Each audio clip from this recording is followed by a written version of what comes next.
ಗೊತ್ತಿದೆ ನನಗೆ ಏನೇನು ನಡೀತಿದೆ ಅಂತೇಳಿ. ಇಡೀ ರಾಜ್ಯದಲ್ಲಿ ಇವತ್ತು ಮೈತ್ರಿ ಸರ್ಕಾರ ಮೈತ್ರಿ ಆಗಬಹುದು ಬಿಜೆಪಿ ನಮಗೆ. ಇಡೀ ರಾಜ್ಯದಲ್ಲಿ ಒಂದು ಬಿಜೆಪಿಯ ಕಾರ್ಯಕರ್ತರಿಗೆ ಈ ವೇದಿಕೆ ಮುಖಾಂತರ ಮನವಿ ಮಾಡ್ತೇನೆ. ಇವತ್ತು ಕರ್ನಾಟಕ ರಾಜ್ಯದಲ್ಲಿ ಒಂದು ಕಡೆ ನರೇಂದ್ರ ಮೋದಿ ಅವರ ಒಂದು ಗಾಳಿ ಇದ್ರು, ಒಂದು ಕಡೆ ರಾಮ ಮಂದಿರದ ಕಟ್ಟಡದ ಒಂದು ದೇವಸ್ಥಾನದ ಹಿನ್ನೆಲೆ ಇದ್ರು ಚುನಾವಣೆಗೆ. ಕರ್ನಾಟಕ ರಾಜ್ಯದ ಹಲವಾರು ಲೋಕಸಭಾ ಕ್ಷೇತ್ರಗಳಲ್ಲಿ ನನ್ನ ಜನತಾದಳದ ಕಾರ್ಯಕರ್ತರಿಂದ ಇವತ್ತು ಬಿಜೆಪಿಗೆ ಒಂದು ದೊಡ್ಡ ಶಕ್ತಿ ಕೊಡ್ತಾ ಇದ್ದೇವೆ. ಜೆಡಿಎಸ್ನ ಯಾರು ಮುಗಿಸ್ಲಿಕ್ಕೆ ಸಾಧ್ಯ ಇಲ್ಲ. ಚಿತ್ರದುರ್ಗ ಜಿಲ್ಲೆಗೆ ಹೋದ್ರೆ 2.5 ಲಕ್ಷ ಮತದಾರರು ಇವತ್ತು ಇದ್ದಾರೆ ನಮ್ಮ ಪಕ್ಷಕ್ಕೆ.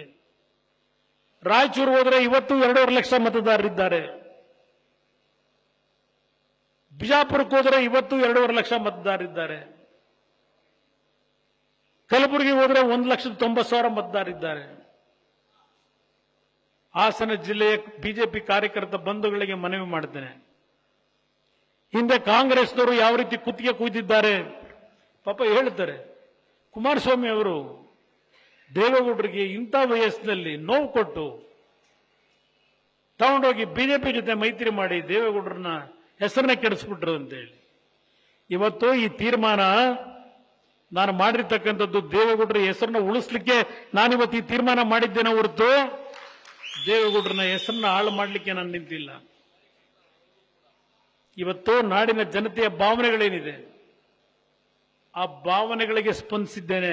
ನಾನು ಬಿಜೆಪಿ ನಾಯಕರ ಮನೆಗೆ ಹೋದಂತವನಲ್ಲ. ಇಂಥ ಒಂದು ಸಂದಿಗ್ಧ ಪರಿಸ್ಥಿತಿಯಲ್ಲಿ ಕಳೆದ ವಿಧಾನಸಭಾ ಚುನಾವಣೆಯಲ್ಲಿ ಯಾವ ಒಂದು ಕುತಂತ್ರಗಳಾದವು ನಾನು ಅದೆಲ್ಲವನ್ನು ವಿವರಣೆ ಹೇಳಲಿಕ್ಕೆ ಹೋಗೋದಿಲ್ಲ. ಈಗ ಅವತ್ತೂ ಸಹ ನಾವು 40-45 ಸ್ಥಾನಗಳನ್ನು ಗೆಲ್ತಾ ಇದ್ದು, ಕಾಂಗ್ರೆಸ್ 85 ಮೇಲೆ ಹೋಗ್ಲಿಕ್ಕೆ ಸಾಧ್ಯ ಇರಲಿಲ್ಲ. ಎರಡೂ ಪಕ್ಷದಲ್ಲಿ ಜೆಡಿಎಸ್ ಮುಗಿಸಬೇಕು ಅಂತ ಹೊರಟರು.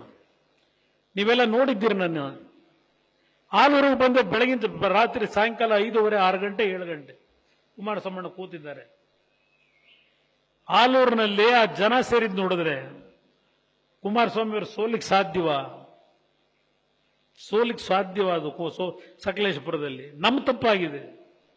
ನಾವು ತಪ್ಪು ಮಾಡಿದ್ದೇವೆ. ಕಾರ್ಯಕರ್ತರಿಗೆ ಕ್ಷಮೆ ಕೋರ್ತೇನೆ. ನೀವು ಸೋಲಿಸಿಲ್ಲ ಕುಮಾರಸ್ವಾಮಿನ. ಎಲ್ಲ ಒಂದು ಕಡೆ ನಾವೇ ಮೈ ಮರೆತಿದ್ದೇವೆ.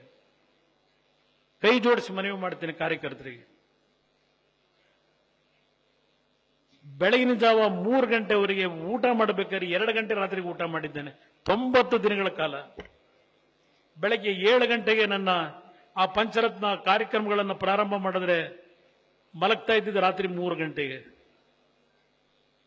ಬಸ್ನಲ್ಲೇ ನಿದ್ದೆ, ಬಸ್ನಲ್ಲೇ ಸ್ನಾನ.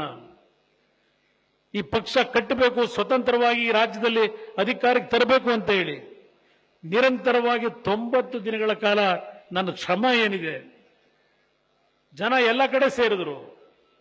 ಯಾರ ಕಣ್ಣು ದೃಷ್ಟಿ ಕೆಟ್ಟ ದೃಷ್ಟಿ ಬಿತ್ತೋ ಗೊತ್ತಿಲ್ಲ. ಯಾರ ಕೆಟ್ಟ ದೃಷ್ಟಿ ಬಿತ್ತು ಎಲ್ಲೋದ್ರು ಜನಸಾಗರ. 19ಕ್ಕೆ ಇಳಿದಿದ್ದೇವೆ. ಅದಕ್ಕೆ ಕಾರಣಗಳು ಬೇಕಾದಷ್ಟಿದ್ದಾವೆ. ಅದಕ್ಕೆ ನಾನು ಚರ್ಚೆ ಮಾಡಲಿಕ್ಕೆ ಹೋಗೋದಿಲ್ಲ.